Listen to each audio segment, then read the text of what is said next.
What does it mean when we talk about the life cycle of an operator? We know that there is a natural progression to life as we age, but when an athlete or individual is working within the tactical community, especially in special operations, maybe there's this expectation of what you are capable of and what you can do within special operations, regardless of age or even tenure. And the line between natural life cycles doesn't always exist. Best oftentimes blurry. And so we're going to be talking to two very special guys today about their time in special operations and how through each stage of their career they navigated the ins and outs of their own health, their performance, their mindset. And so I'm really excited about this episode today, and we're going to get this show on the road. So I'm Susan Lopez, tactical dietitian, and this is the Tactical Nutrition and Performance Podcast. Here we work with athletes in the tactical community to bridge the knowledge gap between nutrients, metabolism, sleep, stress, and training so that you can live longer, be faster, be stronger, and maybe be a little bit leaner too. All right, awesome. Okay, so we have Mike and Jason here today, and I'm going to let them introduce themselves a little bit, talk about their careers and about the work that they're currently doing to help the veteran and military community. They have a great new project started, and so we want to show them some love by heading over to the Beyond22 podcast on whichever listening platform you prefer and give them some likes and follows. I was super honored to be on their podcast recently where they allowed me to drone on about my career progression and give soapbox advice on nutrition. So be sure to head over there after today's episode, and I will definitely put the link in the show notes. Welcome to the podcast, guys. How's it going, Susan? Thanks. How's it Thanks going? for having us on. Yeah, I'm super excited. I had such a great time talking with you guys on the Beyond22 podcast.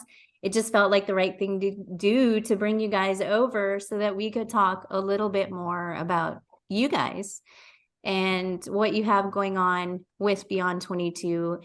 And now that you're in the second phase of your life, right? Post-career. We really want to get some insight just on experiences that you guys have had. So this is awesome. Sounds good. Yeah, it's amazing that we're so glad you brought us on the show, and we had a wonderful time with you on our show. You were very knowledgeable and helpful, and it was a wonderful podcast. It was a lot of fun. It was fun. Yeah. Well, let's talk about your podcast. So you guys have the podcast, the Beyond22. Let's just go ahead and jump right into that. And then we'll kind of talk about you guys, you know, what it is that you've kind of done throughout your life. So let's hear. Mike, you want to take it?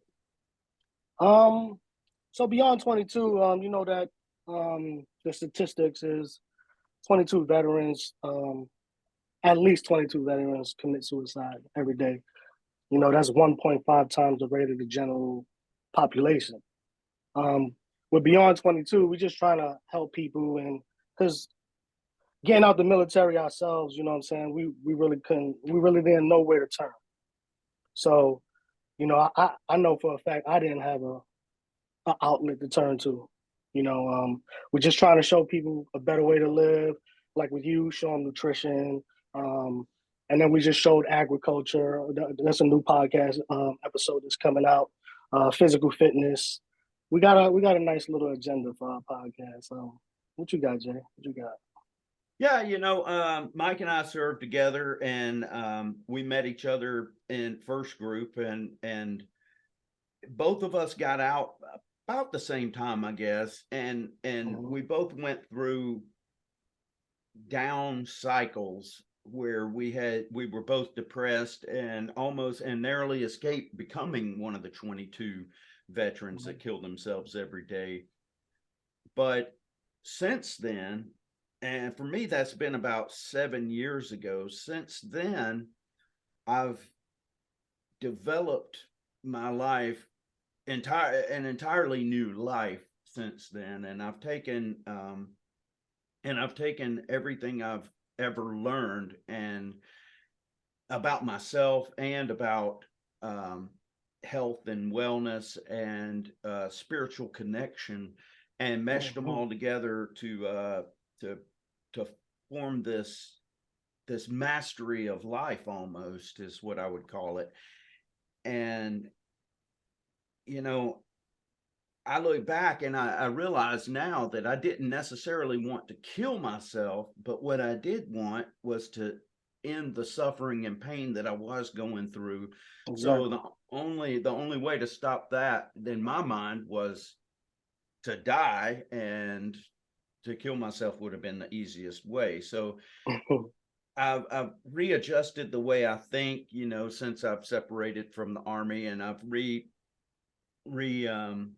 organized my life in such a way that I have a sustainable lifestyle that is healthy and contributes to my overall wellness. So, you know, after creating this life for myself and a wellness for myself, I think the next step would automatically be to help others get to the place that we're finally at. And Definitely. that's something that a lot of people, they want to be there instantaneously, but they don't realize that it is a process. I mean, it's a Yeah. long building process, and you're in it for the long term. And you have to consider that your lifestyle has to be something that you can sustain for the rest of your life, however long that may be. It's And true. the more healthy it is, the longer that lifestyle will be. So you have to have something that makes sense. And I think that's what Mike and I bring to in Beyond 22 to our listeners, is a proposition for them to discover themselves and to create their own personalized wellness plan and structure it based on their own personal needs. There you go. Yeah. And I think Yeah. it's fantastic that, like, just as a community or even a society, we're getting better about understanding like the holistic need around not just wellness, right? But just like mental health. Like, it's not just a mental thing, right? All of the Right. factors that you partake in on a daily basis, whether it be physical activity, lack of physical activity, the foods that you take in, you know, the community you surround yourself with, like, that all makes a difference. You It know, when does. It you're does. trying to improve your mental health, right? And so Hmm. I think what we're getting at here is, you know, Beyond 22, part of that is that community aspect, right? Right. Definitely. You know, maybe even, you know, I can't speak for you guys, but maybe even, you know, tell me if I'm way off base here, but also just not feeling like you're not alone, like, in your Yeah. struggles. Yeah. Exactly. Yeah, because you know, Exactly. when I got out and I started telling my story, I noticed there were a few people that I had no idea they were going through anything at all, you know, and then they would tell me, "Oh my God, you know, after hearing you tell your story, I was going through the same thing. I mean, I felt like shit. I felt like a failure. I felt like this and this. I'm talking about special operators that are not just, you know, Yeah. not just the run of the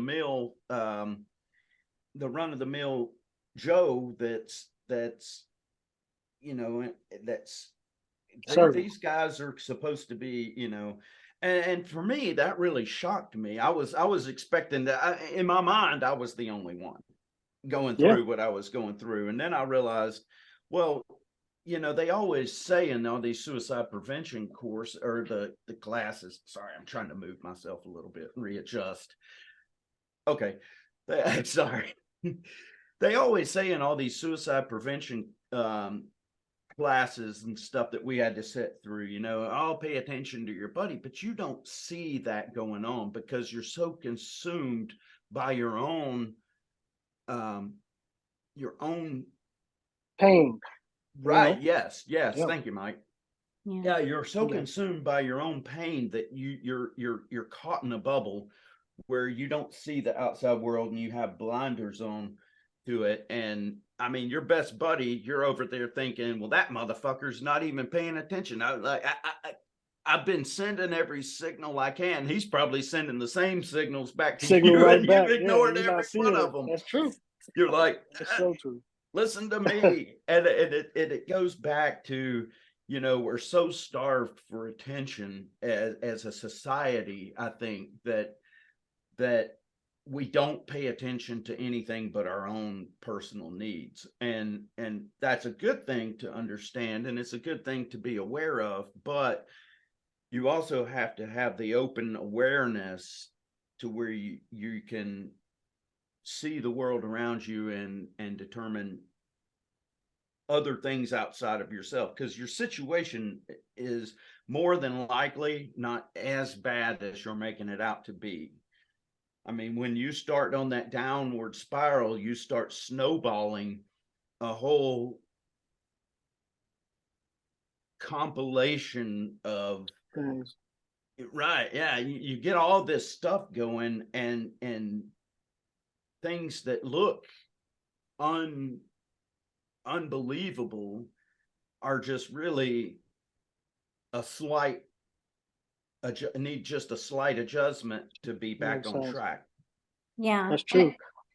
Yeah. And Mike, what I'm hearing is like, so just like normalizing the conversation around talking about like your own mental health struggles, Mhm. and maybe kind of getting away from some of that stigma. Would you say that it can be tough sometimes when you're working within certain groups to really be vocal about how you're feeling? Definitely. Especially in a special operation unit, you hear it a lot. You a pussy, pussy. You Yeah. know what I'm saying? You hear Yeah. that a lot. So sometimes you just block yourself out and just continue doing your job. Me, shit, almost a year after I got out in 2018 is when I almost took my own life. I was at a low point. I was feeling worthless. I lost all motivation to do anything. I felt like I left my family down, my wife, my kids, and most importantly, myself. So I didn't know where to turn. I didn't know who to talk to. I didn't want to talk to somebody else and call them and be like, hey, man, I'm not doing too good. Because on the other end, I might receive, man, shut up, man, drink water. Fuck, you a pussy. So Drink water.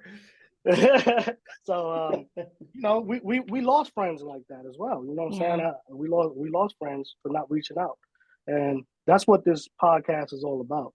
That don't be afraid to reach out. I mean, we're here to talk to you guys, and you guys can talk to us back. Feel free to contact us if you want by email. It's or phone numbers if whatever you need, man. We're gonna be here. So we're not pussies. If you want help, So. Yeah, that's important. You have to have community to reach out to. And so I know we definitely want to talk more about this subject. But let's talk about you guys a little bit too. And I know that a lot of the people listening are going to be curious. We have a lot of folks who are either looking to enter the special operations community or perhaps already serving in the special operations community, or are looking to transition out of, the jobs that they're currently in. And so I would love it if you guys would kind of share maybe your progression through special operations, kind of what brought you to it and how you guys met and Okay. what led you to, kind of continue this project now that you guys are both out. Definitely. I mean, Jay and me, we actually worked two different fields. I came in as a supply guy, so that's what I was. I was in the logistics field. I was supply. I joined the Army in 2005. When I joined, I knew exactly what unit I was going to. I knew I was going to first group. So, because I knew what I wanted to jump out of planes, crazy people like that. And then I knew I was going to group. I come from New York City. I grew up, in Harlem. I was born in the Bronx. So this was all new to me. I was trying to find a way to better my life. And that's when I met Jason when I came to first group in 2006, around April-ish, yeah. And then I met him there, and then we also met again in Iraq. And when we came back is when we really got to know each other a little bit more.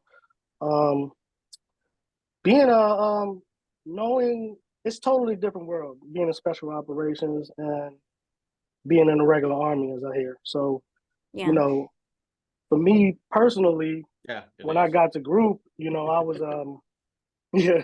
So when I got to group, I first got there as in the headquarters support, HSC, as a clerk. And then when we went to Iraq, they made me the armor. You know, I was armor at like E3, E4, and I was running the whole arms room with all these guns and all these teams, and I don't know nothing. You know what I'm saying? I'm still wet behind the ears.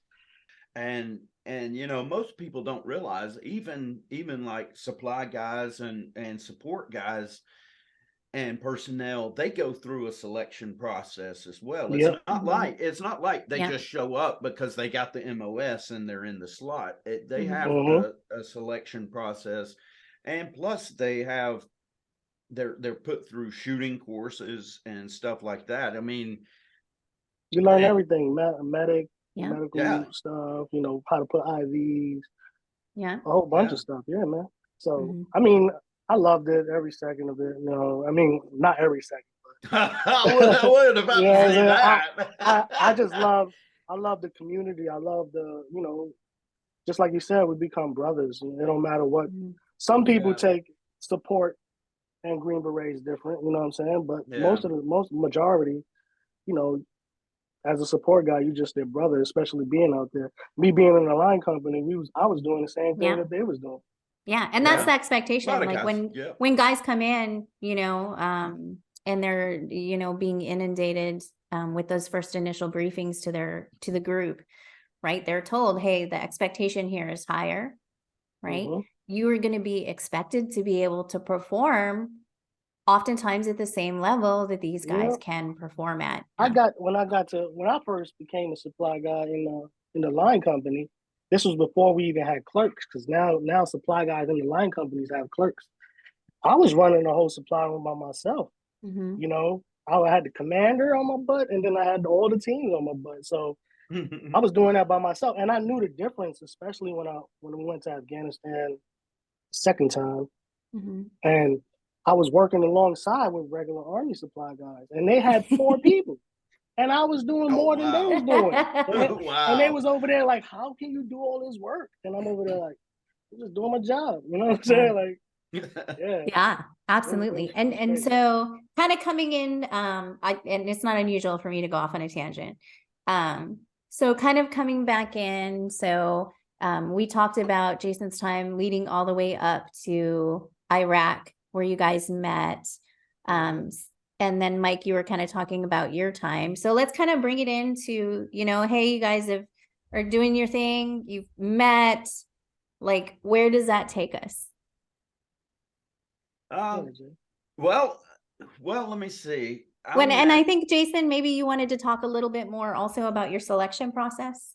Well, okay, yeah, I can go back just a little bit for that. I hope I'm not throwing you guys off. I'm just like here and here and here. No, it's good. It's fun. No worries. Yeah, I'm good. Yeah, I went to selection in April, May '99, and it was an odd class because you have the cold of winter still. It's freezing rain, the wind's blowing like crazy, and then within the last week you've got this intense heat already at Fort Bragg. I mean, it's just like one extreme to the other. So that was my first experience doing anything like that. You know, I went to had to go through airborne school prior to going to SF, but you know, training up for it, I did a lot of I developed a plan for myself to train up using the SF train up guide that they had. And then I took what I knew and I adjusted that, modified it to what worked for me the best.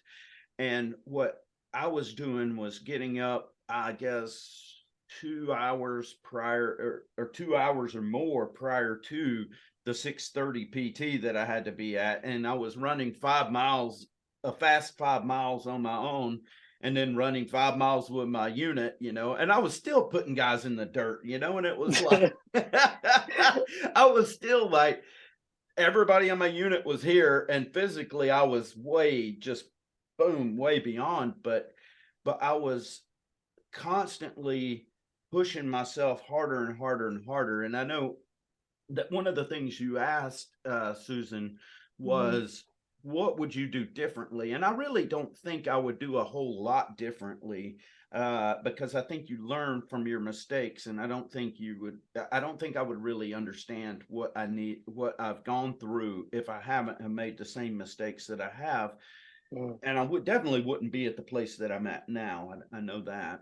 But Yeah, and I but think and I'll second that, right? Like obviously different situation, but I've been asked the question definitely, hey, if you could change anything, what would you change? And I'm like, well, I don't know that I would change anything, even the bad stuff, right? Because, That's right.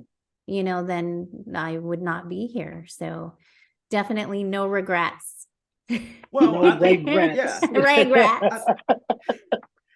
I'm yeah, glad but you caught without, that. Yeah, I got you. I didn't even catch what you were saying. I was off in my head thinking about what I was going to say next. I didn't even catch what y'all said. I was like, they're either gonna laugh or they're gonna think I'm an idiot. Oh,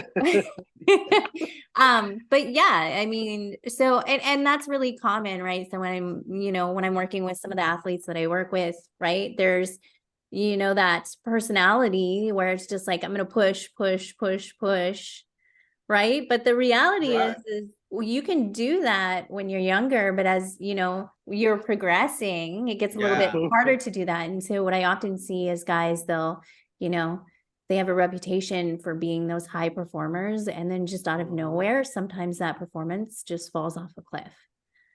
And that's exactly what happened with me. I mean, like it was like I was saying though. I mean, the only thing I believe I would change would be I would add in more rest. I Yeah. would take rest more seriously, because before I was probably resting 15 to 20% of the time, maybe not even, if that. Mhm. I mean, I was really pushing myself to an extreme all the time, like nearly 7 days a week. And that's a habit of personality that I've got. When I started running, it was originally was because I had anger management issues, and the therapist I was seeing, Ward, who was just amazing, he's like, you ought to take up running. It builds endorphins in your brain and calms you down. And it did. So I started out with a mile, and then that ended up with 8 miles every single day, 7 days a week. And then I was like, oh, that's not enough. I got to go 8 to 12, 8 to 12, 8 to 12, 7 days.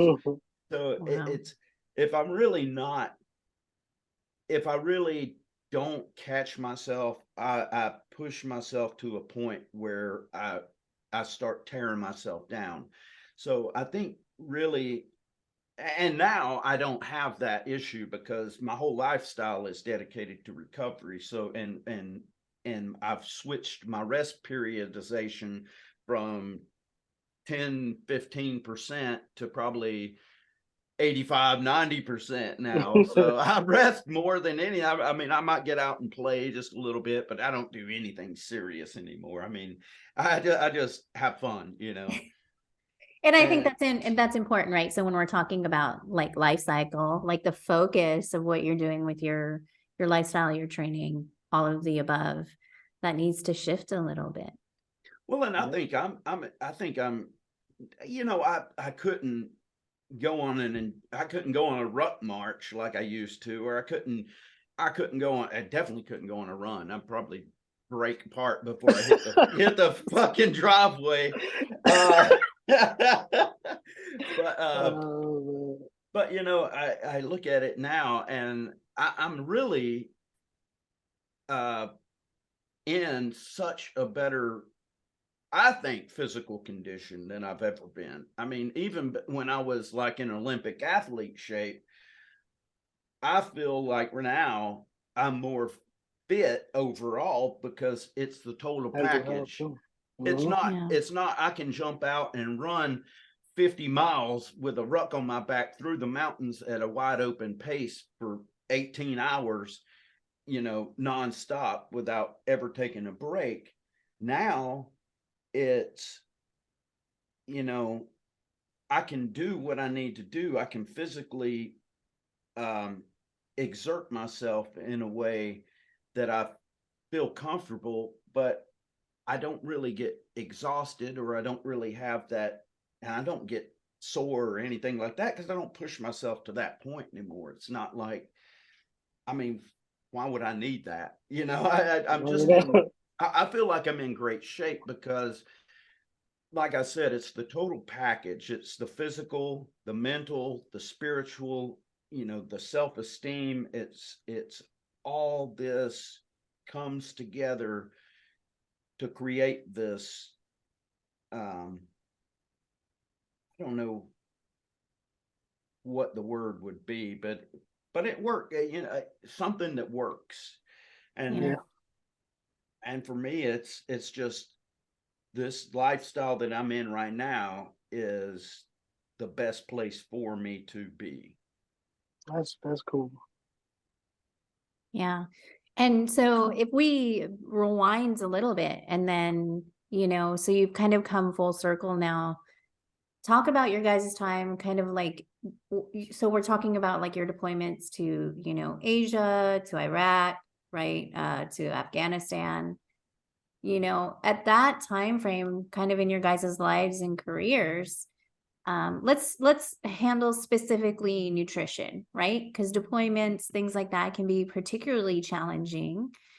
You know, talk a little bit about your, you know, you guys met, you know, done your deployments and, you know, still trying to be the best that you can be, you know, but maybe Yeah. in low resource environments, you know, talk a little Right. bit about that time. I mean, nutrition wise for me, I sucked in nutrition. So, Yeah. you know, Yeah, me it too. was grab and go, you know, grab and go, Yeah. you know, because it was always on the move. You had a way faster pace, you know, than you was before. Like you got to get this job done, you know. So nutrition for me was like fast food or the teriyaki spot right there on Tillicum. Yeah. Yeah. You know, so you know, grab and go, man. That's what it was. But it was hard, you know. I mean, just to track your nutrition because I think my mind was more focused on me getting the job done. Even with my family, was like I was an armor, like I said before, and I'm on call 24 hours a day. Mhm. You know what I'm Yeah. saying? It wasn't like I could just sit home and be relaxing. Which there was days I had to bring my wife, and she was sitting in the car waiting for me Yeah. because I was there at work trying to put away guns or you know stuff like that. So Yeah, sure. If they want to go to the range at, you know, 5 a.m., you got to be there at 2 they got a.m., to be you there. know. Yep. Yeah. If Mm-hmm. they want to do a night shoot, you know, you have to be there. You're probably working a whole day and then, Mm-hmm.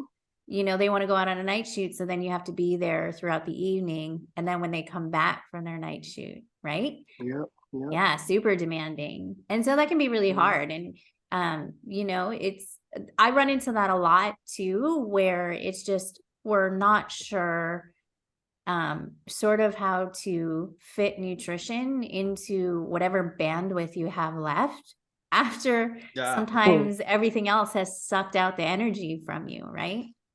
Right. Mm-hmm. Well, you know, Mike and I met, we met in the arms room. Yeah. I was the armorer, and then I was transferring before I went to another selection course, I was having to transfer the arms room over to Woody, who Woody. Mike Yep. assisted at first and then took over from him. So that's when Mike and I originally knew each other. And that Mm-hmm. job was, yeah, that job was such a headache because you would, I Oh my mean, God. I was scared to death. I was scared to death. I would lose, like something would come up missing. So I was like, and I'm a super anal person anyway. I mean, Mm-hmm. everything has to be in exact order. And when Oh I took yeah. over the arms room, it was a goat fuck and a It was half. I mean, fucked up, bro. there was shit everywhere. And Oh and my it was goodness. like accountability was out the fucking window. So, you know, you had that. I mean, that was a huge stress on me that whole time. But I was also Oh yeah. training up for another selection while I was in the arms room. Mm-hmm. So I was having to watch what I ate and everything. And I was real careful about that. But you do get sucked in, like you said, the chicken bowl, the teriyaki bowl, I mean. Mm-hmm. Yeah. Yeah, but yeah, I was constantly having to stress about that, and all through the night I would dream. I would wake up in the middle of the night in a dream thinking my phone's going off and I missed it. No, lie, Oh my God, someone's at the arms room needing a weapon no, right I'm now. trying to. They Oh my conditioned you. They conditioned Oh Yo, you. it's God. crazy. Yeah. I'd be eating dinner and be like, oh God, they're gonna call me and I might have to leave. I remember one time I was out with my wife, we was eating dinner in a restaurant, and then they called me and were like, yo, we need you right here, right now. And I'm like, are you serious? Yeah, no warn out, nothing. Just get here now. Yeah. Mhm. Oh man. Drop whatever you're doing and come right now. Yeah. But I mean that that's the job, right? And that's the standard.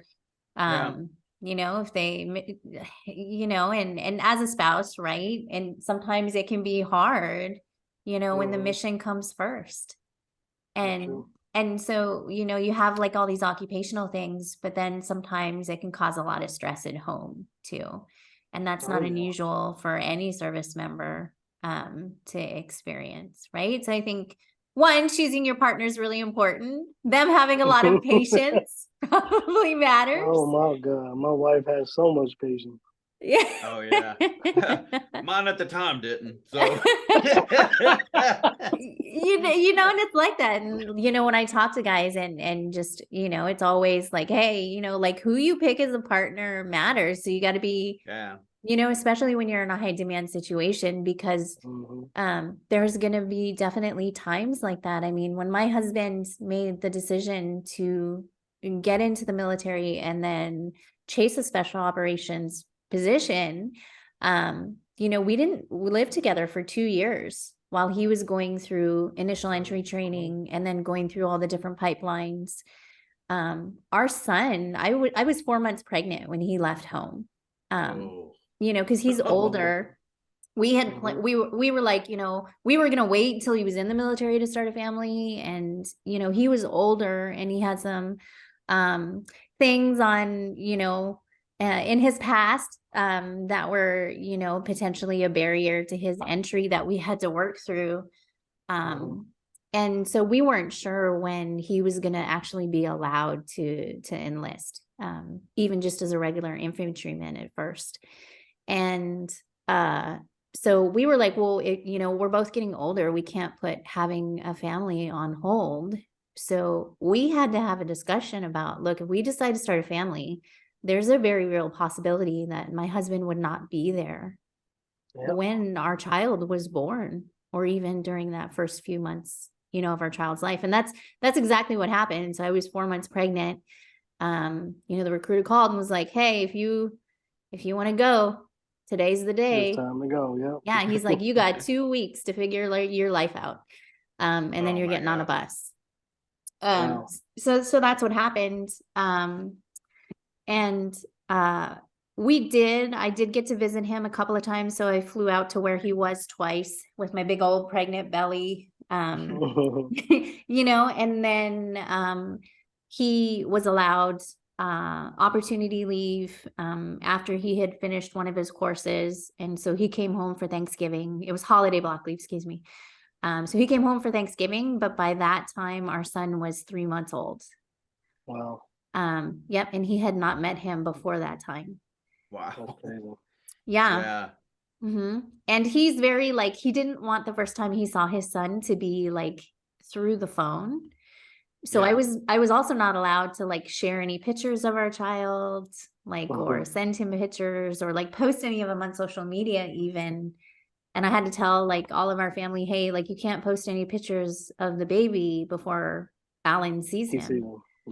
Yeah. So that was a challenge, right? Because, family, they want to be like, oh, look at my niece, nephew, grandson, and so once we finally did get back together, it was on the other side of the country also. So we were living in Texas when he left. And then our intent was, we were hopeful that we would end up in the Pacific Northwest. And so I actually took a job in the Pacific Northwest before we had a concrete, yes, he's going to be stationed here. And so it was just a roll of the dice. Oh my. It's crazy, right? And so So he was still at that time, I think he was going through RAS. And so I packed up our kid, our dog, all of our stuff. And I moved us 2,500 miles across the country with our 10-month-old son. By yourself? By myself. Oh my God. I That's a lot. And I will never, ever, ever, ever do that again. I'll be like, we are getting movers. I'm gonna hire college kids to pack everything. Like, there will be plane tickets involved. Like, I don't care how much it costs to ship a vehicle. Like, I will never ever do that. It was amazing, but I will never do it again, right? And then it just so happened that he showed up 3 months later. So he got his orders, completed the course, got his orders, and then was able to come up here. And we were once again able to live together, which was a challenge all by itself after being separate for 2 years. I know, that's right. Yeah. So I say all that to be like, yes, who you pick as a partner really matters. And so, like, not falling into the trap of, getting married because, Yes. Yeah. Think with your brain, right? Not with your balls. And so yeah, and so that's really important because it's like a 24/7 job, right? Yeah. Plans are going to get canceled, trips are going to get canceled. Everything, man, for real. Yeah. I mean, me and my wife was doing military, but we still wasn't prepared. We still wasn't prepared for what's about to happen when I reach group, you know what I'm saying? So yeah. Well, dual military is a challenge all in itself, right? Because now, especially if you're in separate units, you have separate demands. Yes, ma'am. And then she got pregnant. Yeah, that's right. So when she got pregnant, right before, because when I got to group, I got there April 2006. I was already in Iraq 3 weeks later. So I didn't even get to get a house or nothing for us because she didn't have a family care plan. Yeah. Because her only family was me.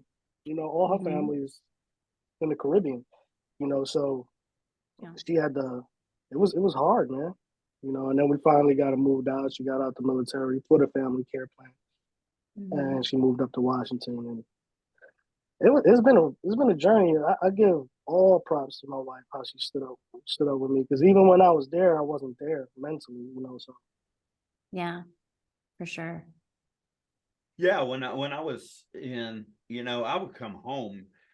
I would be with my team, like when I was on 9-6, right before we went to Iraq. We were doing the train up for Iraq, and it was like nonstop. I mean, we were down in the kill house like every day, freaking just hammering the shit out of it. I mean, I had a great team sergeant who was amazing, and he just drilled us over and over until it was just this perfection. But I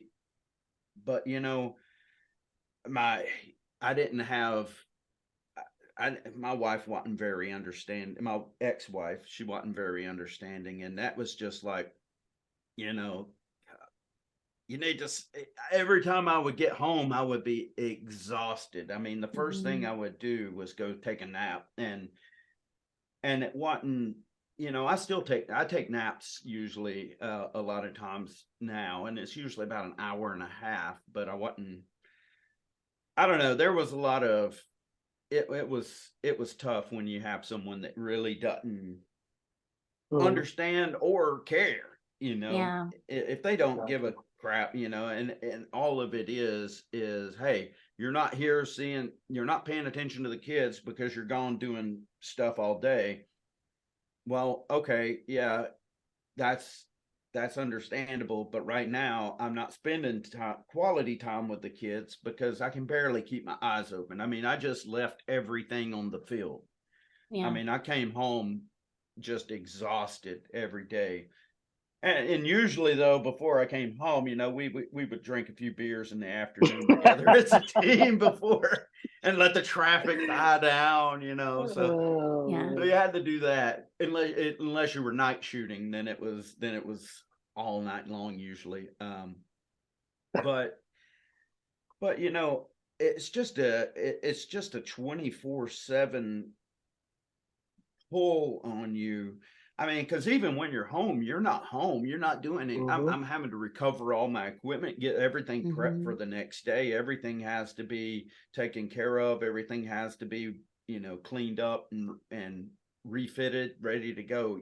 And so it's never a just I can just relax. And I mean, you could do that, but there's a lot of, for me, it was really difficult. I mean, and I found myself closer towards the end of my career when my physical body started to decline from injuries that I had along the way. Closer to the end of my career, I had gotten so just I don't know, just bogged down and everything. It just pulled everything I had just to wake up in the morning, No much less lie, go man. in, you know, and do all the shit that I had to do. And it was just like, man. And you know, I'd had a couple of injuries along the way. I mean, even back in the Q course, I fell 200 feet on an airborne jump, you know, and just burned into the ground. Wow. Yeah. I mean, just And just for anybody who's not inundated, right? Airborne school is essentially where you're jumping on a static line, and it's essentially a controlled fall from 1,000 to 1,200 feet in the air, yeah. right? Mm-hmm. Well, I'm in language. I was in the language part of the Q course, and this guy, you know, where you have to jump to stay current because you're already airborne qualified when you start. So, Right, right. and just on one of our jumps, I'm jumping. It's fine. The wind was blowing pretty heavy, and I see this guy flying across the drop zone, running with the wind, heading straight towards me. And I'm like, Oh, geez. wow, he almost hit that guy.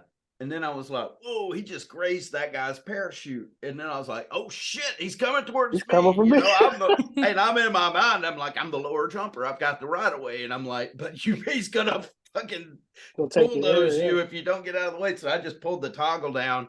You know how slow those parachutes turn. It's like, and I start turning, yeah.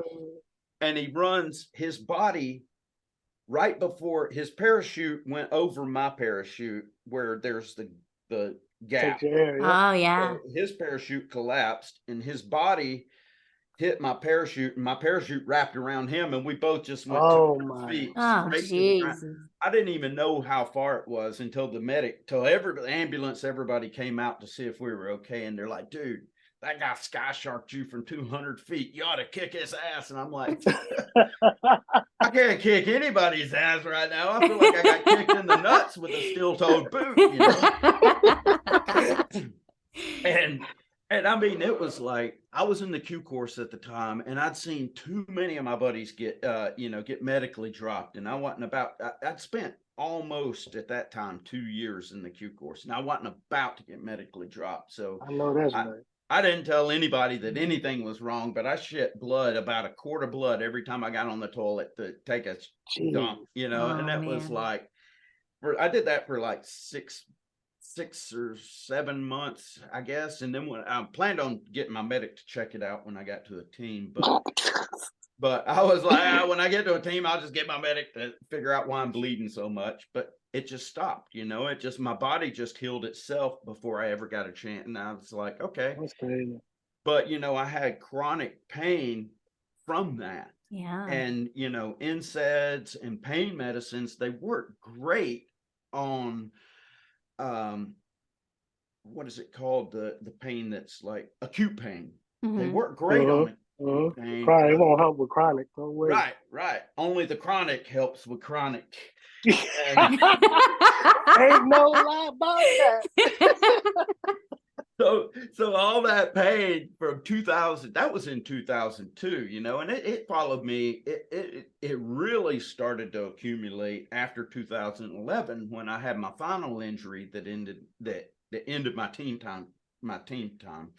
And that was in Clovis, New Mexico. We were doing HAVACE. Well, HAVACE is a lot of different things, but it's mainly it's calling in cast with the AC-130 gunships. But we were fast roping at the time out of Osprey heliplanes, Oh God, And I've thrown up in so many ospreys. those things have some power, man. They pull some freaking G's. I am the chick that would puke in the back of the osprey. But you Yeah, know, because I mean, it's like 140 degrees, right? And yeah. and Oh and yeah, and this they're was like in New map of the Mexico. land, Yeah. and I've thrown up in my fair share of ospreys. I still have nightmares. I'm sorry. Continue. No. Well, and they would be doing that map of the earth and flying over these cattle farms, those giant cattle things in New Mexico. And it's like all you smell is cow piss and shit coming up through the back of the plane. And they're only like just above the tree line over them. And, when I fell, I missed the rope with my feet. So all your braking power in fast roping is pinching the rope with your feet and pushing so it binds, and pushing the rope out so you bind the rope and you get that braking power. Well, my feet missed the rope and I'm just like this, kicking all of the way down. And I'm like, I finally got my feet back under me when I hit the ground.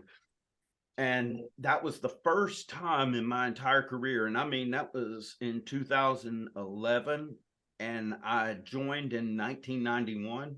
That was the first injury that I didn't walk away from. I had my medic. Well, I felt like I could have got off if I could have got off off the drop zone if they would have let me just hold on to them, but they had to carry me off like I was some kind of invalid, which was embarrassing. But but that injury really set me back. And I think I had a lot of, because you're in that mindset that even though you're injured, you're going to push yourself even further. And my team sergeant was like, he saw me walking around the hut, at night. Of course, I'm walking around on a crutch or two. I'm popping 2 Percocets and drinking a 6-pack of beer. Of course, I'm able to walk. I'm fine now. You know it. And he's like, "Oh, so you're good enough to go on the mission Friday?" I'm like, "Sure, I guess." I mean, I didn't want to say no. So we get on the mission. As soon as we get dropped off, I'm on a door. I'm on a stack going into a house. We pull up to the house, or the outside of the house that we're supposed to go into. And as I get off the tailgate, as soon as my foot hits the ground, I just collapse. And the rest of my team just jumps off the truck and uses me as a springboard. It's like they just jumped out off of the truck onto my body and kept going. I'm like, by the time I got up and got all my shit together, I get to the room that they're going into and they're already calling it clear, getting stacked up to go into the next room. And I'm just trying to catch up with everybody. So, I had that, and I didn't realize how bad messed up I was. I mean, I was in the gym and they had like one of those punching bag things, that tells you how much pressure that you can hit. So I was like, I'm going to kick this, karate kick it. And I went back to kick it, and just my body couldn't support my weight anymore. And I just fell flat on, and especially not in that twisting motion. So afterwards, I started physical therapy. And for like the rest of my Army career, it was like 3-4 hours a day of physical therapy. Wow. And still, every time I'd get cleared to go back and start exercising again with the Thor program, Hunter and Rob and all them, I would get cleared by the physical therapist to go back and start doing that. And I mean, it was like maybe a week and I'd be back to up. I got to start back over because it's like I just blew another. I messed up again. And that really took a lot out of me. I mean, it really cut me deep as far as that goes, because in special operations, in any kind of a job like that, or any kind of athlete, you really look at your self-worth based on your ability to perform. Yes, sir. Yeah. And when 1 minute you're performing at like High I said, standards, yeah. at when we met, I was probably in the best physical shape that I've ever been in, because I just finished up another selection course and did all that kind of stuff, and I trained up for that for 2 years, you know, and I finished that and I was like in Olympic athlete shape. I mean, I was just incredible shape. I could run. Oh, what's that hill that's over Miller Hill? Yeah, a Miller Hill. Yeah, Oh my God. I found a technique before I went to before I attended this other selection. I found a technique to run Miller Hill that cut my time almost in half. And wow.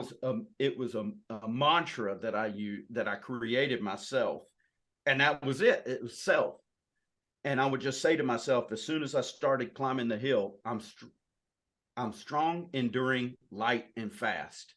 And I would just keep repeating that: strong, enduring, light, fast, strong, enduring, light, fast, strong, enduring, light, fast. And I wouldn't even think about my, you know, and I would just keep running, and it knocked my time in half. And plus I was really paying attention to every process of my life at the time, you know, my heart rate, my breathing, everything, my intake of calories, and my outtake, and even my output.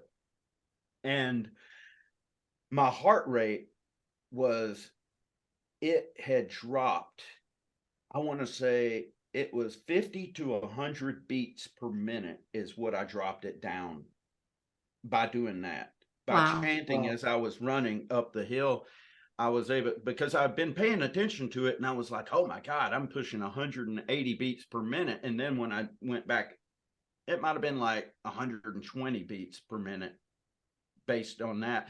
And, you know, when you're running like 18 X-rays at the time, you know, and they're brand new, straight off the streets. And those guys are super studs, you know, because their whole pipeline is just crushing their balls the whole time, you know. I mean, I've been privy to see some of the stuff behind the scenes that they do, and it's pretty damn impressive. But I was crushing the shit out of those guys, some of the most impressive guys. And I was at 35 at the time, you know. That was the peak of my physical performance.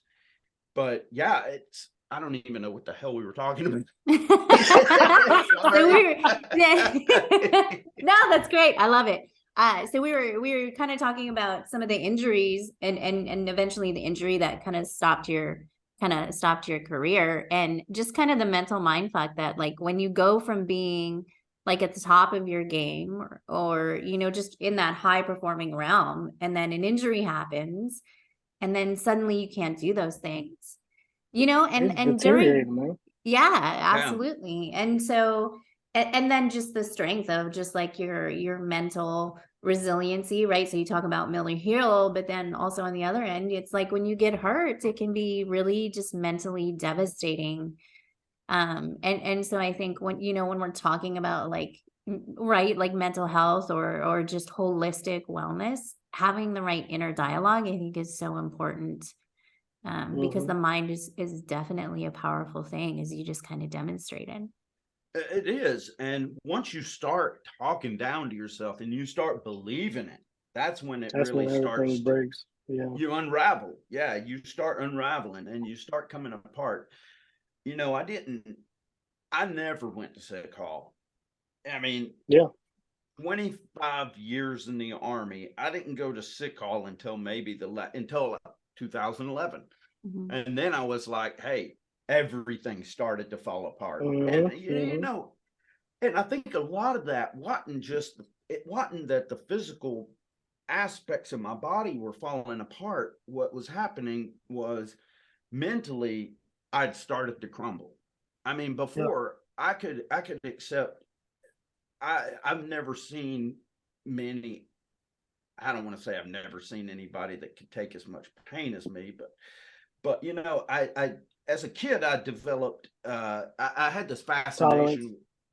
Tolerance. Yeah. I developed a tolerance that was beyond anything that I'd ever seen before. And, when I was being bullied back in 6th through 8th grade, one of the reasons I was bullied was the fact that I could take so much pain. And I was just like, all right, you guys line up and take your punches and see who can make me lose my smile on my face. And I never did, and guys would hit me over and over again till my deltoid it felt like it was entirely detached one day. That's crazy.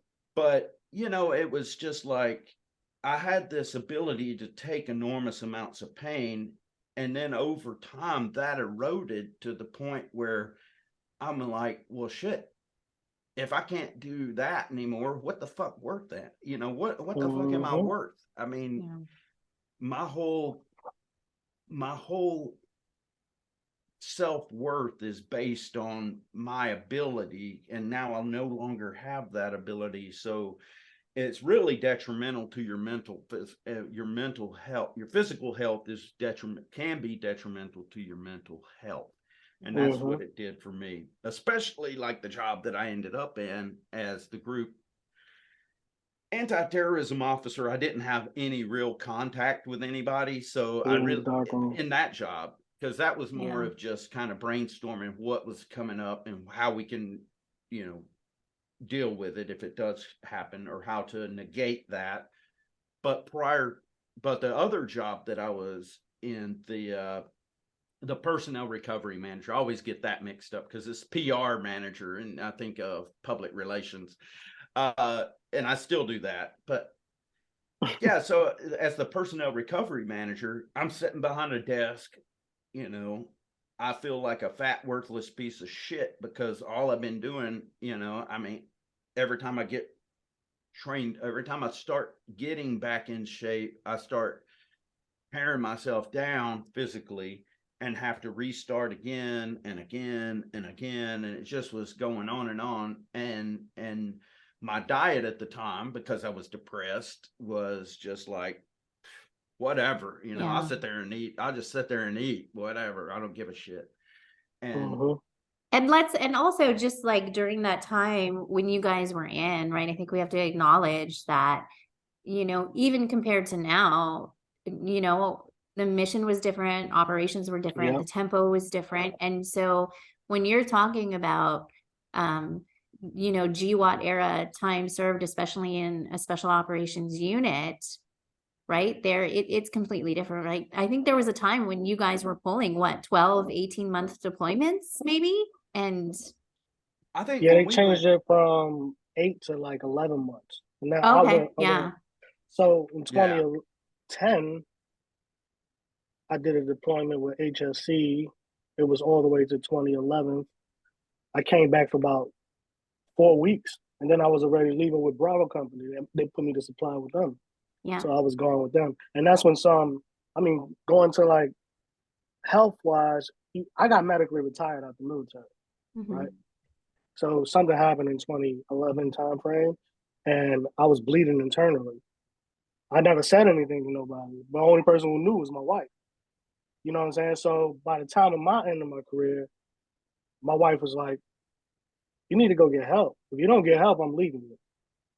You know what I'm saying? So when I went to go get help, I didn't know nothing I didn't want to recognize nothing was wrong with me. You know what I'm saying? Because I knew something was wrong because, like he said, you start dying down. Your work starts showing like you can't do it no more and shit like that. So when I went, the first day I had to go to mental health. First day I went into mental health, the lady was like, you getting medically checked out the military. Oh my God, first day, because I told her all my physical pain, and then I told her all my mental anguish, you know what I'm saying? And first day, man, the intake was supposed to be about 20 minutes long. It took like 3 hours. The lady was damn near crying in there. Yeah. So, and so I think that's important, like coming out of that, and having that provider recognize, right? Just, I'm going to call it trauma, right? And, recognizing that, just what kind of sort of space did that put you in? What were your thoughts kind of after that? Because I know we talked about, your injury, Jason, and how that kind of messed with you mentally. Like, Mike, how did you feel coming, knowing that that was kind of like coming down the road for you? I mean, that's what really brought me all the way down, you know. So I got so depressed. It was so sad, man, because I got so depressed. Like I was like 170. I was pretty solid and stuff like that. But man, I would get up, take my kids to school, come back and lay down. You know, get up, Yeah. pick my kids up from school, come back and lay down. My wife, it got so bad. My wife was calling people like, "Yo, I think he's gonna kill himself." And people start calling me like, "Yo, I'm over there. Like, I'm all right. I'm good. Don't worry about that." You know what I'm saying? And I drank so fucking much. Like I said, I was like 175. I think I was like 250. Like Man. really big. I drank all the time. When I laying down, I'm drinking. I spent so much money on alcohol. It was so sad. Just thinking about it, it makes me want to break because my wife was seeing that. My kids were seeing that. And then, you know what I'm saying? And I never thought I would feel that way. You know what I'm saying? Like it broke me down so much because that's my way of, I was the breadwinner. You know, I got 4 kids now. You know, my second son was still eating through a feeding tube. You know, he has autism, failure to thrive. And the army is what's Yeah. helping with my medical, for them. So now I'm thinking, how the fuck am I going to take care of my family now? Yeah. Knowing I'm this fucked up. How am I going to take care of my family? How is this going to be anything for my family? Man, it broke me down, man. So I'm glad I pulled myself out and going back to this podcast we're doing. Yeah. If you need help, man, just reach out. Serious.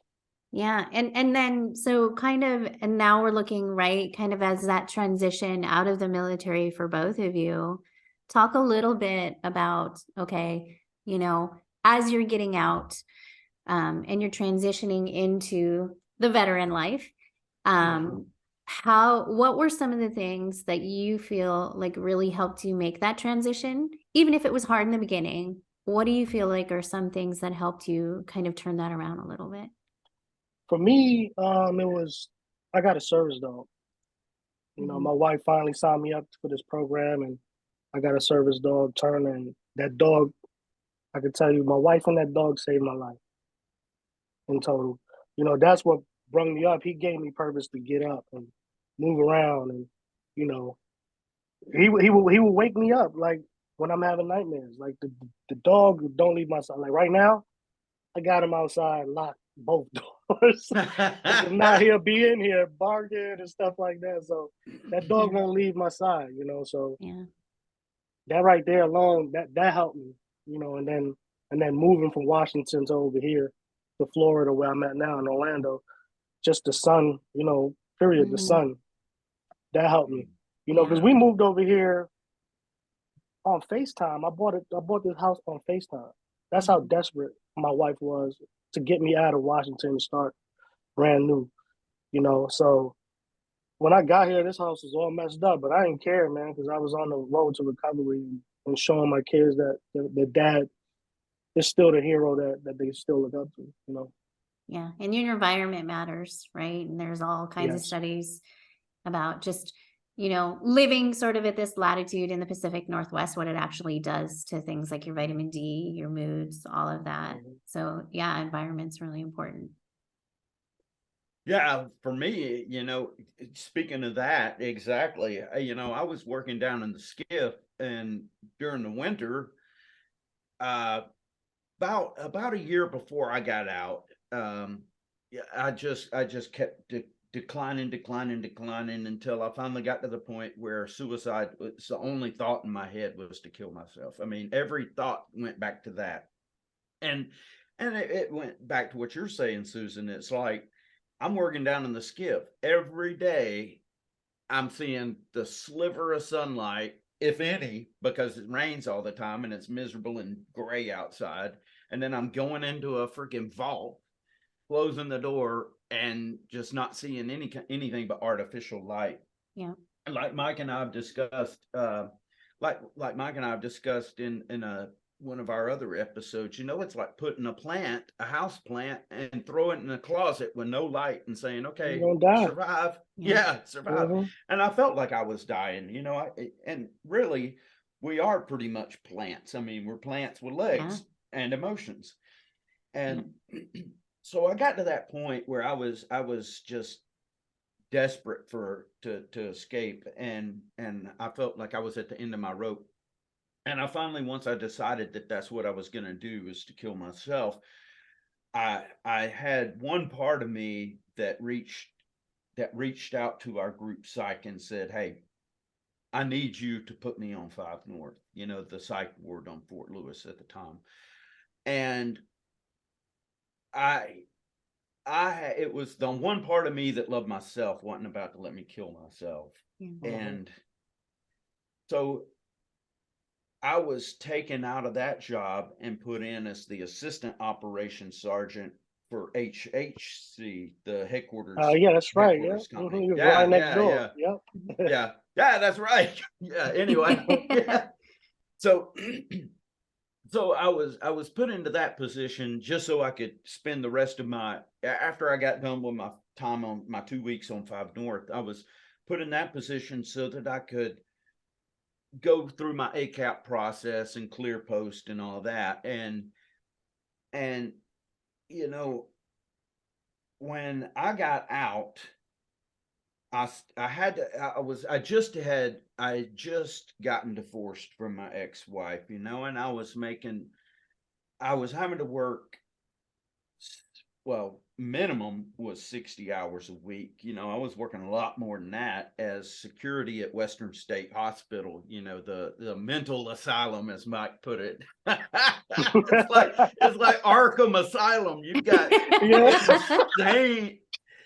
insaniacs that are like, and every day, I mean, you're just walking through like all these people and stuff you're talking with all these people. And it's crazy because all the patients, oddly enough, even the really fucking out there ones, loved me. I mean, because I treated them human like, and I hung out, and I talked to them like a regular person. Now, some of them would talk some crazy shit about, like, I'm supposed to be on the.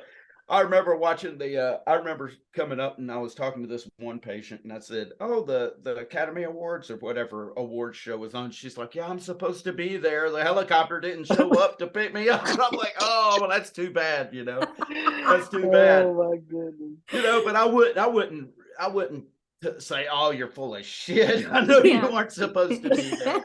I would be like, oh, okay, well, that's too bad, and I would feel for these people, and I would see the human side of them and not just the side that we put in the closet. Yeah. Mm-hmm. And I worked there for a while, but like I said, I hated that job. I hated my boss because he was fucking just, I mean, me being special forces, retired special forces, a retired SF major actually got me the job. He still works there and loves it, but for some reason, my boss I'm a nice, real approachable, real kind of laughing, funny guy, and my boss is just like, they get that impression that I'll just put you down and bring you down to my level. Yeah. Well, when my disability kicked in, you get that lump sum at first for how many months from back when it started to now. And that day that it kicked in, he was calling me over and over again. Hey, answer your phone. I knew it because I'd already worked the full week. I wasn't about to come in because I knew they were trying to get me to come in. And I was like, finally, when I saw that I had that big lump sum and I looked at it and I was like, okay, I'm getting this much every month. Okay, that's more than I'm making 60 hours a week. Fuck you. That's exactly. Fuck you. Everyone gets a fuck you. That's exactly what I did. I was like, I just wanted to let you know I fucking quit. And he was like sitting there, what? And anyway, that guy was like, you know, that's not even got anything to do with it. But, you know, from that point forward, I said, you know, right now is my new life. This is where I'm going to start my new life. And it's going to be based on my own physical wellness, my own mental wellness as well.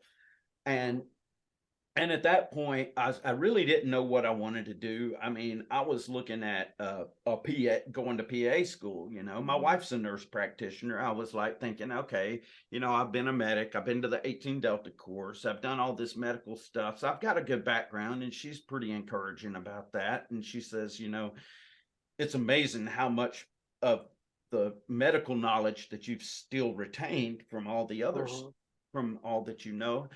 And I started going down that path, and then I realized, I was like, wait a second, this isn't a path. I don't need to be bogged down with stress the rest of my life. I don't want to go from this job with all this stress into another job that's nothing but stress. Because I see her, and she works herself to death, and it's just it's sad. I mean, I'm just like, oh my God, yeah, she makes good money, but when you break it down on how many hours she has to work to do that, because she's working at home all from the time she gets up to the time she goes to bed. And it's just like, I don't want that. I don't want to be a slave to a system.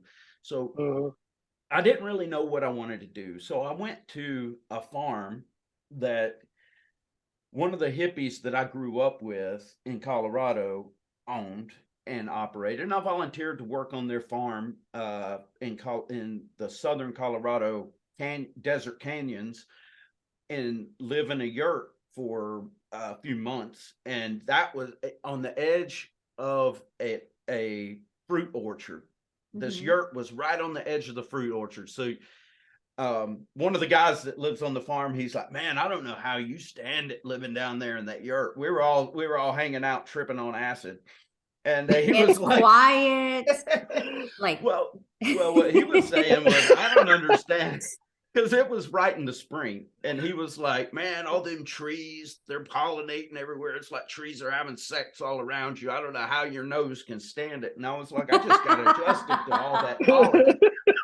And I didn't even think about it until he said it, you know, but living in that yurt, I started writing my books, you know, and I wrote,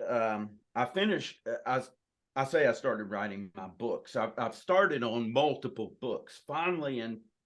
I finally finished my book in the one book that I published. It's The Writer of the Self-Awakening. And I finished that in November 26. Wait, no, that's not right. Not November 2016. I think it was 2020. Yeah, November 2020. And I published that in November 2020. But I spent that time on the farm really kind of getting back to that original, because I grew up, you know, I was a hippie kid living on the farm. And that was one of the hippies that I originally grew up. And I considered him to be my guru, especially at that time. And he was a Vietnam vet who was a tail gunner in a B-52 back when they had tail gunners, before it was a computer doing all the guns. And he was in Vietnam and all. So I grew up with him after he had gotten back from Vietnam. So I was around him, and he was really quiet at that time. He's still really quiet. You know, he don't talk much. But that time period that I spent, probably around 6 or 7 years old, was where I originally, you know, that I started looking back at times in my life. And I said, okay, where were the significant times periods in my life? You know, since I didn't really know what I wanted to do. Well, let me back that up. At first, I was kind of lost, and a friend of mine, another SF guy who lives down in Southern California and grows cannabis professionally, reached out to me, and he goes, hey man, you know, he'd seen some of the things that I was posting on Facebook, and he goes, hey man, you need to cool your jets. You're fucking getting too amped up. And I was getting consumed in all this fucking politics and stuff. And now I don't even talk politics. I fucking hate it. I think it's a poison. But he's like, hey, Understand, man, you're getting caught up in all this shit, man. So you need to come down here, go through this agribusiness course for veterans called Archie's Acres. And now it's called Archie's Institute for Sustainable Agriculture. Yeah. Okay. We just interviewed the co-founder, Karen Archie last week for our show. And it's a great program, you know, and I really kind of got excited about doing, you know, this. I got this entrepreneurial spirit coming out of that course, you know, at all the different opportunities that were available to me. And I was like, you know what? I've got all these dreams from, I mean, I've always been a dreamer, a thinker, and everything else. So I've really got all these different ideas that I had in my head that I haven't built yet. And so I was like, this is a great opportunity for me to get into this, but I don't really know what direction I want to go. So I spent 21 days or 3 weeks in my shed. At the time, I was growing my own cannabis, so I had a shit ton of it. And I just sat there, smoked weed, and didn't have any contact with any human, including my wife, for 3 weeks. And I really, no internet, no nothing. I just got down to my core. You know, I did a lot of meditating. I just started, every time I would start talking towards myself, I would break down, I would start asking myself, okay, but why? You know, why that? Okay, why did you feel that way? How did you feel? Why did you feel that way? You know, what made you feel that way? And why were you thinking that way? And I really started dissecting my own psyche until I got down to the core of my own essence, and I realized that I'm connected to all things and everybody as the oneness and all duality. And you know, and I was like, okay, that's great and all. Now, what can I do with the rest of my life? You know, I've been thinking about the PA thing. I really don't want to do that, but that's, you know, that's just a normal progression of someone in my position. I'm thinking, okay, well, I don't want to do that. And finally it dawned on me. I said, well, I love to write, you know, and I've always liked the idea of filming and recording myself, you know, and I've always kind of played up like I'm in a movie or something, you know. So as a kid, so I kind of got that idea, and I said, okay, I've got an idea. This is where I want to go. And I developed this plan called the show called The Warrior Shaman, to do this show, TV reality series. And I said, okay, I got to find someone in the film industry because I don't know anyone in the film industry. And so I was like, man, I'm an 18 Fox. You know, I'm a special forces intelligence sergeant. If I can't find somebody, no one can find them. So I started looking. I was like, Facebook, every friend I had, I go through all their profiles looking to see if they knew anybody that, and I was like, man, these guys don't know shit. These guys are fucking worthless. I was going through everybody's Facebook, all my friends. I was like, man, this is a waste of my time. And I mean, I spent days just going through, looking at people's stuff. And finally on LinkedIn, of course, because that's what it's for, is to business connections. I saw this one guy who played a role in the movie, what was it? The Horse Soldiers, the one about the 5th Group guys in Afghanistan, the first guys. Horse Soldier, I think is the name of that movie, or something. 12 Strong. Yeah, 12 Strong. Yeah. With Hemsworth, Chris Hemsworth. Yeah. Well, I'd seen this post this guy had. It was a friend of a friend. I think of a friend, like a friend of a friend of a friend. He mentioned in his post something about playing a Navy SEAL, playing a Green Beret, and some shit like that. And I was like, this guy's my guy. So I emailed him a message and said, hey, I'm doing this. I'm not like I'm thinking about doing it. I'm doing this. I need a contact within the film industry. He sends me back a thing. He sends me back an email. He's like, Richard Lindheim, #2 at Universal Studio. And I'm like, holy shit, let me check this guy out, make sure he's real. Check him out. Yeah, he's real. He was the executive producer of he was one of the original people who created the Equalizer series back in the 80s. You know, and he did a lot of other stuff. He did Oh yeah, was that Robert McCall? Yeah, well, I didn't, he started when me and Richard started talking, because we started talking. Well, I sent him an email and I asked him, I said, with my intent on it, a really well thought out and really well worded email.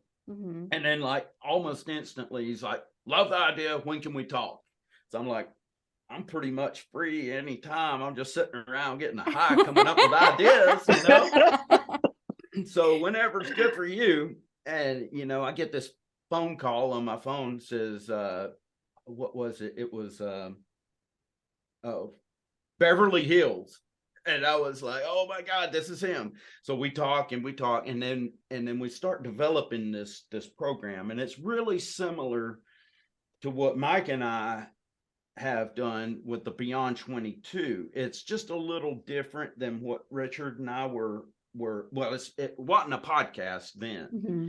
It was supposed to be us going, or me in my van, traveling across country, stopping at people, interviewing other veterans. And Richard died about a year and a half ago, right after I finished my book, because I sent him my book. He said, I talked with the TV reality people in Hollywood, and they said that this show sounds great. It sounds wonderful and everything, but they're just afraid it'll be too depressing. And I was like, no, you don't get it. It's not depressing. It'll be fun. I'll be hanging out, talking with buddies and stuff, and we'll be having fun and laughing and stuff. And he's like, well, they just think it's going to be too depressing. He said, but everybody there thinks you should write a book. And I'm like, well, great, because I've already started a few years back, and I'm almost done. I just got to pull it all together.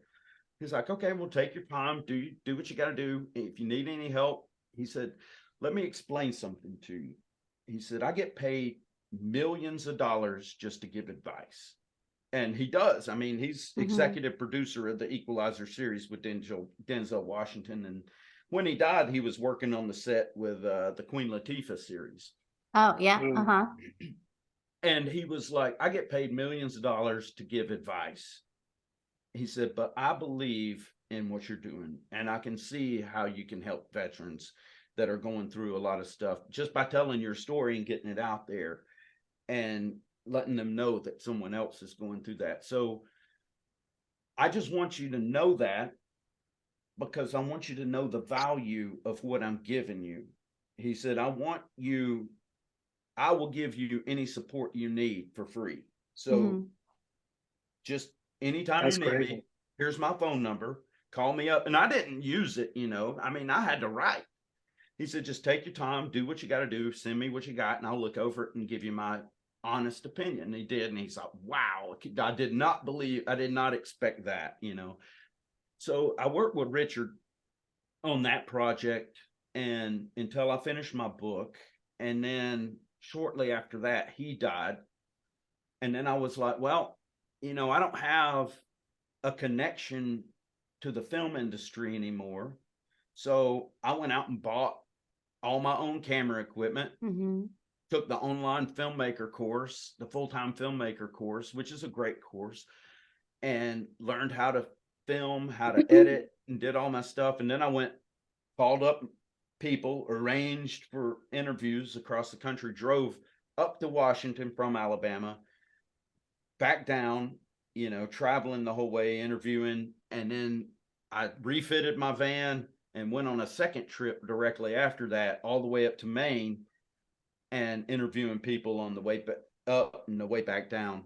And I got a lot of good interviews done and a lot of really good footage. But I ended up, it took me a lot longer to edit than I thought it was going to take. So, and I'm not finished with a lot of it. So I plan on still using that because I don't want to throw away all that great footage. I took off on the 20th and I left for my trip on the day of the 20th anniversary of 9/11. So it was a Mhm. really significant thing that I did for that. And I think it really, I want to use that in our podcast later as like a correspondent um series that where I go around interviewing veterans, and I call it the Warrior Shaman, which, by the way, this is the Warrior Shaman symbol that I I love it. created. It's the Spartan lambda with The the Om symbol. Yeah, the Yeah. Sanskrit Om symbol. Well, I think Actually, I think that work's important. I don't mean to cut you off, but I no, just no, I want to so when we look back, right? And it's hard when you're in the moment of history, right, to understand it as history. And I think, when we look at what happened during, right, the global war on terrorism, that truly is like our last great war, right? Prior to that, like we would for talk about now, for now, right? for But now. I think like the last surviving service member from like World War I or World War II just passed. Yeah. And so, and maybe this is just ignorance on my part. And I just, now that you're saying it, I'm wondering like how many people are really out there capturing, the personal stories from the era, the 20-year war that we just went to. And I think it's important to tell those stories. Oh, that's a And good point. Yeah. and so I think the work that you're doing there, I think that's really important because what are we going to have 40 years from now to remind us of what we went through as a nation, as a global community over the last 20 years, right? And I think we kind of mentioned this earlier. I think history is important. And so there's a lot of changes going on within the military community right now where sort of historical places and historical traditions are being changed. And that can be okay, but we still need to remember like those stories. I think being able to tell those stories, remembering them as a part of history, whether they're good or bad, like that needs to be documented. And so I think the work that you've started, I think I would love to see that come to fruition. Well, good. and It will eventually. But... and I think that creative process too, it sounds like it was really a big part of your own personal healing journey. And I think Mike mentioned earlier that you also do some creative work in your studio too, right? Yes. Yeah. Do you want to talk about it? Yeah. I mean, so musically wise, I've been making music since 12, 11 years old, writing, because that was my way to escape my childhood traumas. Mm-hmm. So, I mean, that's how me and Jason really connected again. I got out the military when I moved out here, started getting on my feet. Then I went into school for music, for audio production and sound design. And that's when I knew I was going to take it a little bit more serious. And music, I think music is a universal language. Mm-hmm. Anybody can understand music. You don't even have to understand the words. If you understand the rhythm, everybody listens to music. So I think music is an amazing outlet for anybody, even if you want to just sit there and relieve your stress and. But yeah, musically, audio. I think I love audio, man. I love audio. You can make anything from anything. Yeah.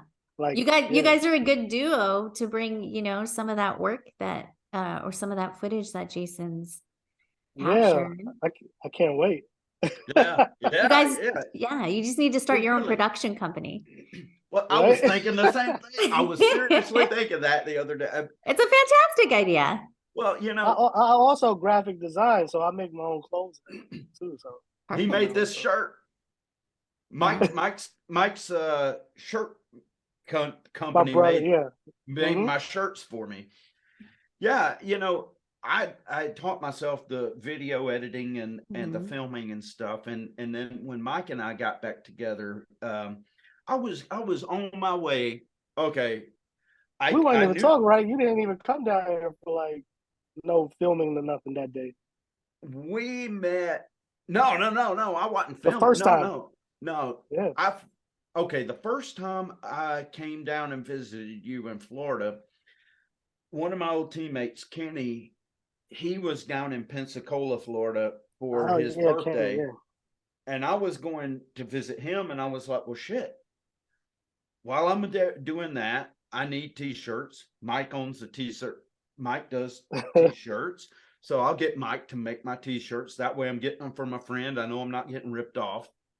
And I'll go down, pick them up in person. We'll hang out for a little bit, and then I'll go visit Kenny on my way back. And I made this big loop, all the way down. I went out to Savannah and then drove down and saw Mike, got my t-shirts. We hung out for a little bit, and then I drove up and hung out with my old teammate Kenny and his family for his birthday. And Mike and I started, talking a little bit. Yeah, not really doing a whole lot with that since at that point. But I had signed up to do this Tony Robbins Unleash the Power Within down in where was that? That was in Palm Next Beach. to Miami, right? Palm Beach, yeah. Palm Beach. Yeah, it was Palm Beach, Florida. So I signed up to do that, and I was like, "Hey, Mike, I'm passing through your area. Do you mind if I park my van in your garage, in your driveway?" He's like, "Come on through." Was that your service dog that barked at me all night? Yeah. I mean, I was at my van. I was like, "Fuck it, I am tired as hell. That dog can bark all night." I just went to sleep. You talk about that? That was my wife's dog, Sadie. She don't stop barking, man. Oh my god, dude! I was like, surely that dog will shut up, and it did for a second, and then it started back. But what kind of dog is this? What kind of dog is this? So the one that was barking at him is a standard poodle. Oh. Yeah. My dog is a German Shepherd. Yeah. See, I thought it was the German Shepherd barking at me, but I was like, I'm in my van. I got the doors closed. I don't give a damn. I'm going to sleep. But the next day, I was on my way to that Tony Robbins that event. And the next day, me and Mike just hung out. We're doing some breakfast, and he took me on a tour of his studio. We went in the backyard and showed me his batting cage. Mike built an entire like a full size, real legitimate batting cage with all a pitching machine and everything. Yeah. Mike, I love it. Mike, you're like so low key. You're like, oh yeah, I do a few things. And then it's like, oh, like I built like this amazing tower, and I do I'm a music and you're like, oh yeah, I dabble, whatever. And he's got chickens and goats and all kinds of shit. Oh, yeah, I'm a farmer and shit too. Oh man. Farmer from the city Snickers. And Mike was just telling me, that he got his license to grow CBD, legitimately. And he was asking me, because he knew that I did in Washington. I was really good at growing weed. So I was like, yeah, I can help you get started. I can explain all this. And we ended up, we're in his studio and we're talking. And I said something about, man, I've been wanting to do a podcast. And he's like, me too. And for some reason we were just we just looked at each other. We're like, well, why don't we do it together? Yeah. I was like, well, hell yeah, let's do it. So I did my Tony Robbins thing. I got back, and then we started really kind of started talking about this and brainstorming and really, mapping it out. We really had to figure out what it was going to be about. We decided on the name for it at that time. I mean, we were just sitting there and we were tossing names back and forth, and we we're like, what about Beyond 22? And it's like, that sounds perfect, man. That's it. And I kind of already had this idea in my head of where I was really wanting it to go, because, Richard and I had really spent a lot of time. I mean, like when I'm talking spent a lot of time, we were talking every week for about 2 hours a week. We'd have a phone call every week, and we would go over, and I was working on that project 18 hours a day, 7 days a week, just buried in it, and just really digging in, because he was like, okay, for people to people want a process to follow so that they can, if you're putting out a wellness video, if you're trying to do something for wellness, you need a process. You can't just say, I went into my shed, I got high, and I came out and I fucking figured it out. Richard's like, he's telling me, he's like, no one is gonna watch it if that's your solution to it. That's it. But really, I didn't have a process. I just did it. Yeah. He said, you had a process.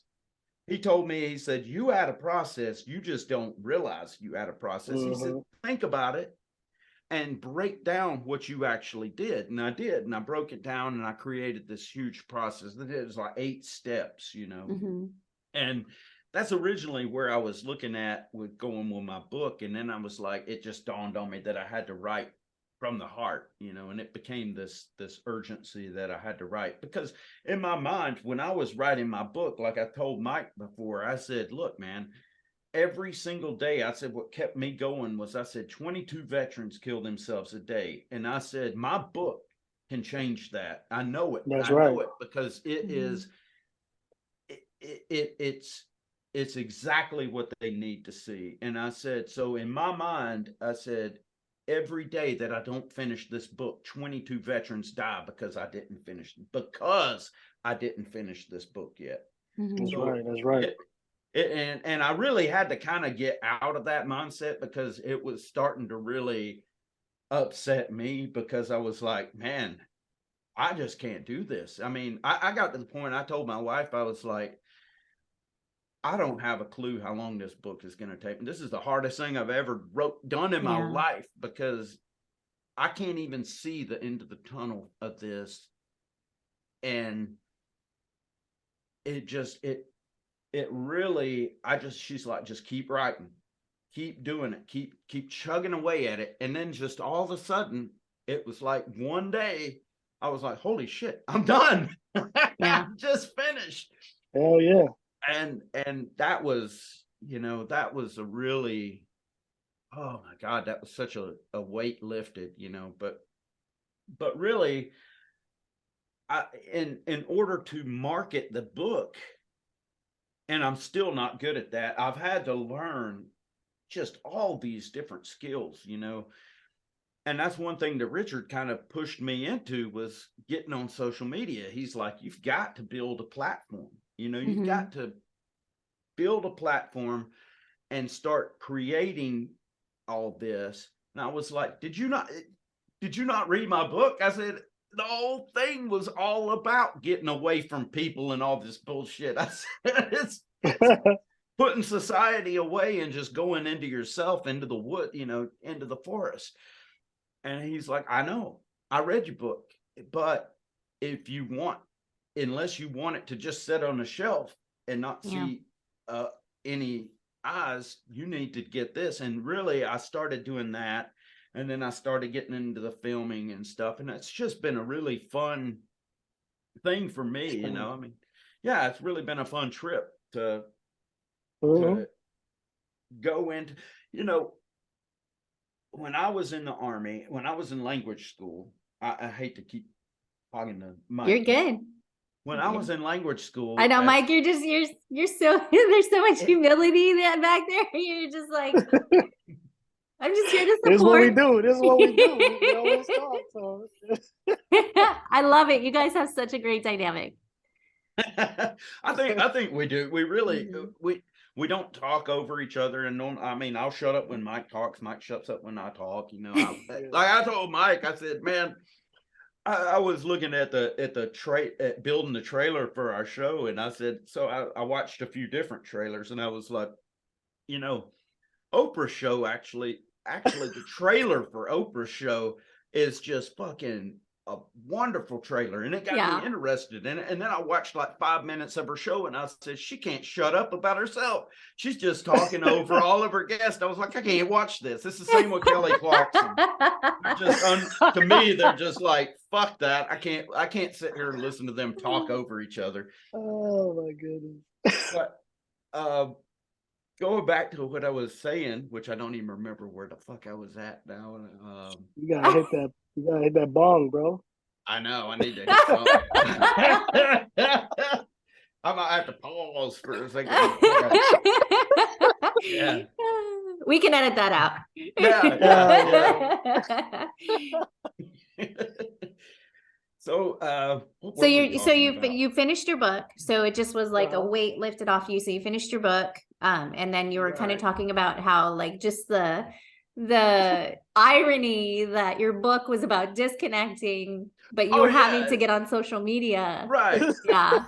So To really, I connect was it with having, people.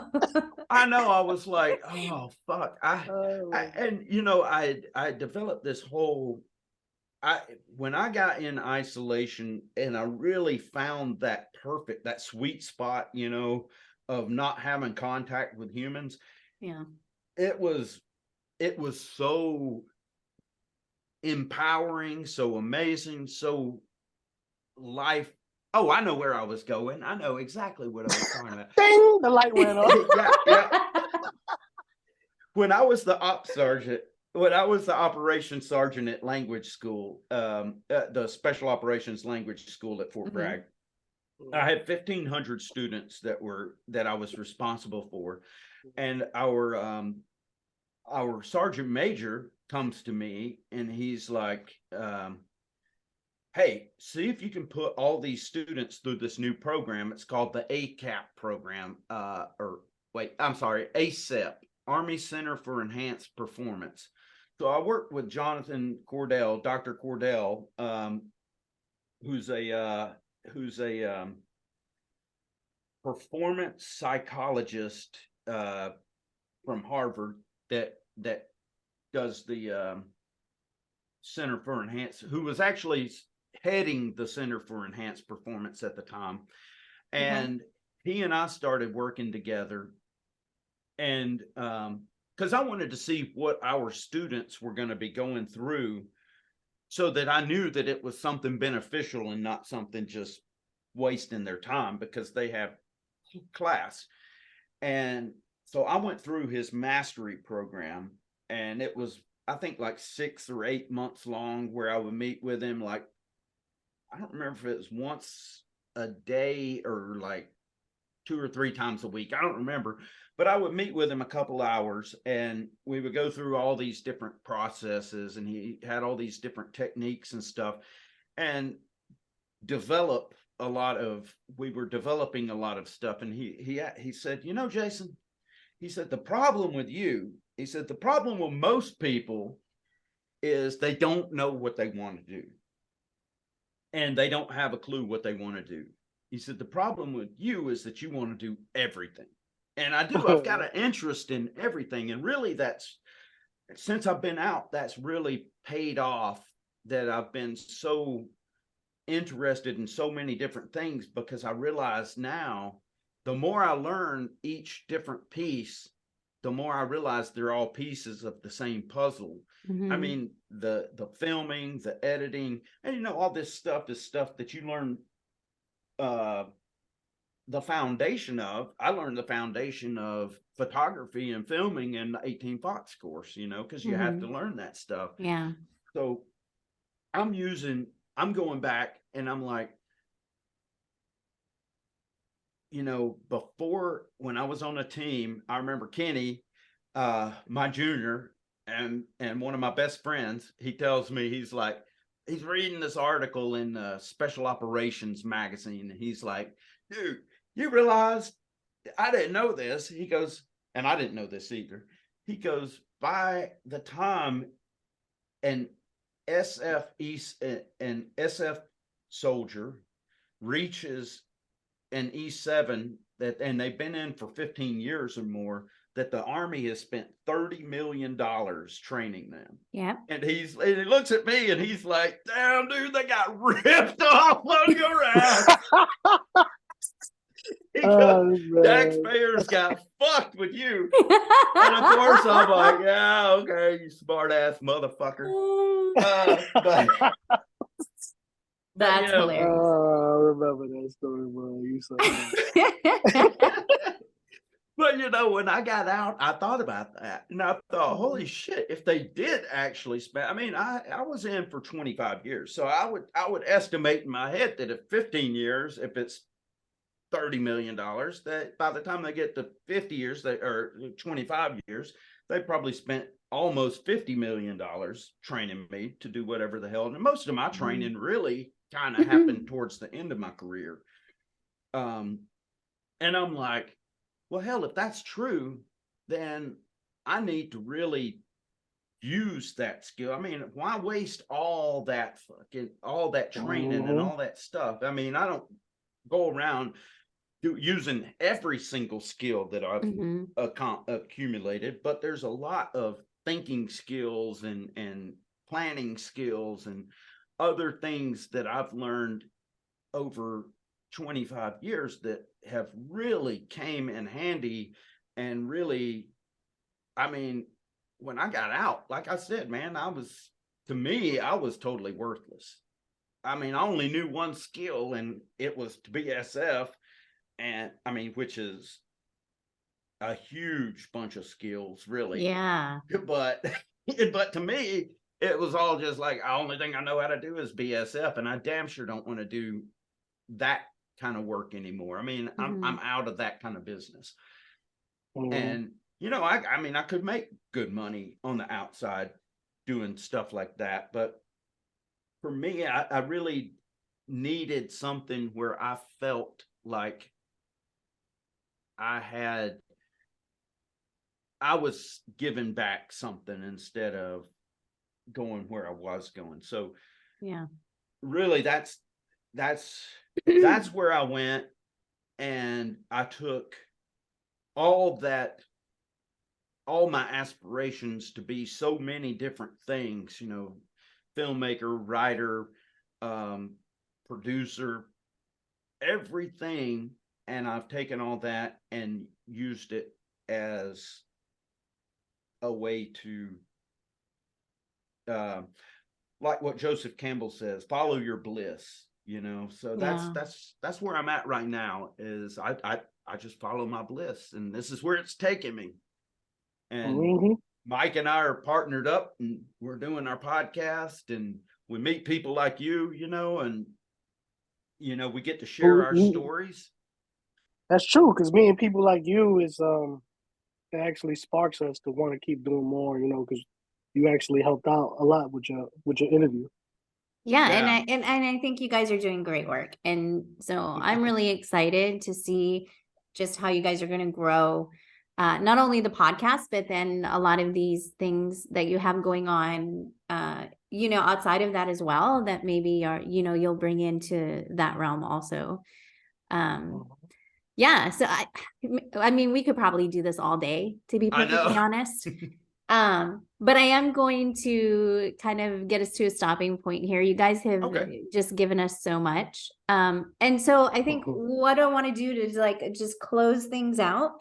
And I will ask this of my guests occasionally. Well, usually I ask this of all my guests is, if you could leave us with just one thing that you think, the listeners would really need to take away from today.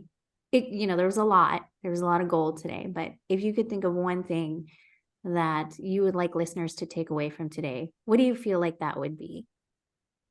If you were to talk to, maybe somebody who's in a similar position to where you guys were coming into special operations, right? Or just even mid-career, what is one thing you feel like people should take away from today? I know I'm kind of springing this on you guys, so take your time. Well, I think, I mean, if you don't mind if I go first on this, Mike. Go ahead, brother. I think the one thing that I would take away from this is, like I said, follow your bliss, chase whatever dream that you're after, and don't worry about how much money you're going to make doing it. Because if you find that thing that you want to do and you do that, the money doesn't matter, as long as you can survive. as long as you are happy doing what you are doing, and it's never too late. I mean, like, I'm 51 and I turned 52 this November. So it's really, I would feel like I've wasted my life if I wasn't doing what I love to do, and chasing the dreams that I've always wanted to accomplish. And for me, it's just the only reasonable and logical step forward for my life is just to not work and be a slave for someone else to get rich, but to